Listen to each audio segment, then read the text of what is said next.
Did you kill the president? No, I've not been charged with that. In fact, nobody has said that to me yet.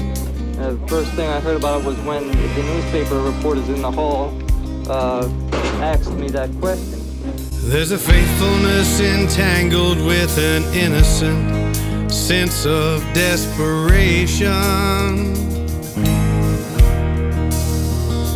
where the working class gets past and become victims of their own situation.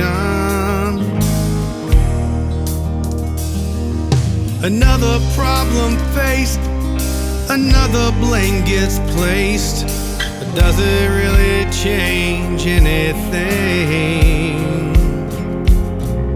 The hills are crying and the valley is gonna flood, while somewhere someone is getting rich on Appalachian blood. And just below where the stars and stripes are flying, there's a place where history won't forget the people's freedom dying.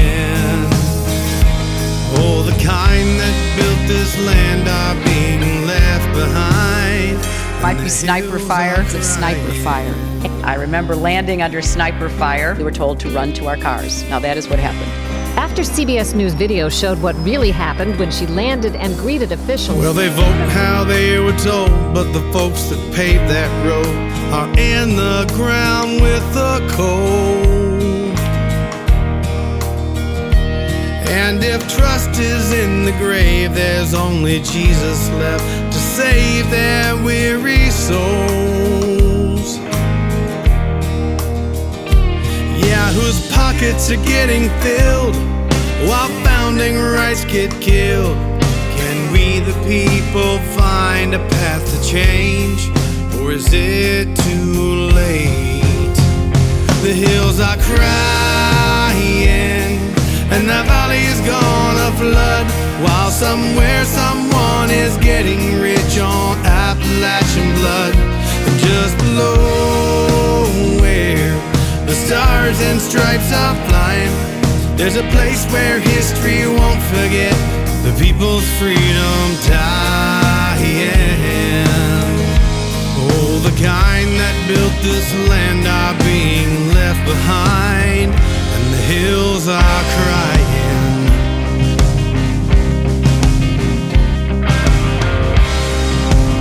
We actually do have an ideological frame. We are trained Marxists. It's become more obvious.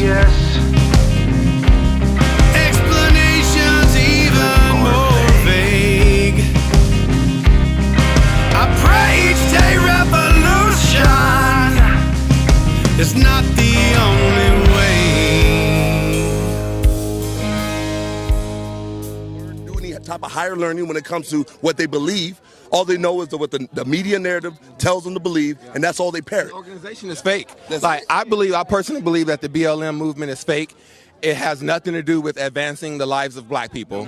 They actually say they want to break up the family home. Exactly. Their main goal is to break up the patriarchal, nuclear family. They want the men removed out of the family, which is what Democrats want also. Exactly. If BLM really cared about black lives, why would it be solely isolated to incidents where a black life is taken at the hands of a white cop? That happens less than 1%. Come on. Kneel for no man. I only kneel to God. As you can see, no one has a privilege over me except for God. As you can see, black conservatism is the new punk rock. You know what I mean? Yeah. We're the rebels.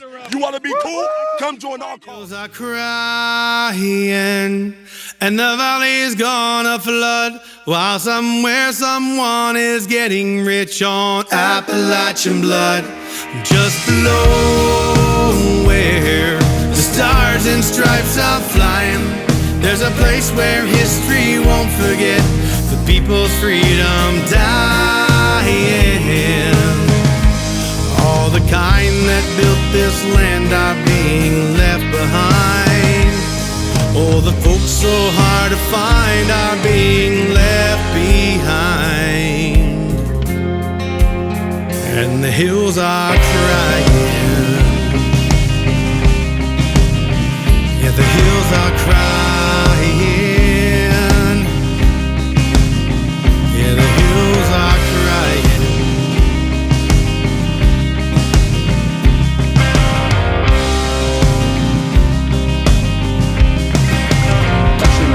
monopolies. This is exactly what Teddy Roosevelt was talking about. Monopolies. Right. Google on search is literally a monopoly. Like 90% plus, 95% Yes, and they all have carve-outs from the Congress that allow them to pretend they're not. And they're taking all of our personal information and they're warehousing it and using it for their they're not even American companies. I mean, these are multinationals who are owned, a lot of them are owned by sovereign wealth funds of nations that hate us. So these are foreign entities in our midst, literally. They're not American in any recognizable sense, and yet they have almost total control over all human information in English. So why are they not a threat to democracy? Well, obviously they are. Yeah. And nobody they will definitely have a political point of view. And that's the thing that's frightening. So, but where are all the conservatives who are supposed to be protecting like normal people? They're like, well, it's the market, or that, the junior senator from Utah, who's the chairman, I think, of the Senate, antitrust subcommittee. I asked him, he's a smart guy, nice guy. I'm not attacking him personally, but it was like, if Google isn't a monopoly, then maybe we should redefine the term. And he's like, oh no, it's the free market. If you just throw the term free market at a conservative, it's like kryptonite to Superman. It's like, no, I'm melting. Stop, free market. I'm not against that. It's like, I don't care about your. If this is a free market. Google's a free market. No, it's not. Yeah. It's a totally creepy monopoly. Well, I think there's more to come on the top. Look, I need another hour with you, but I have to ask you this question. Are we out of time? We're getting close. Oh my God.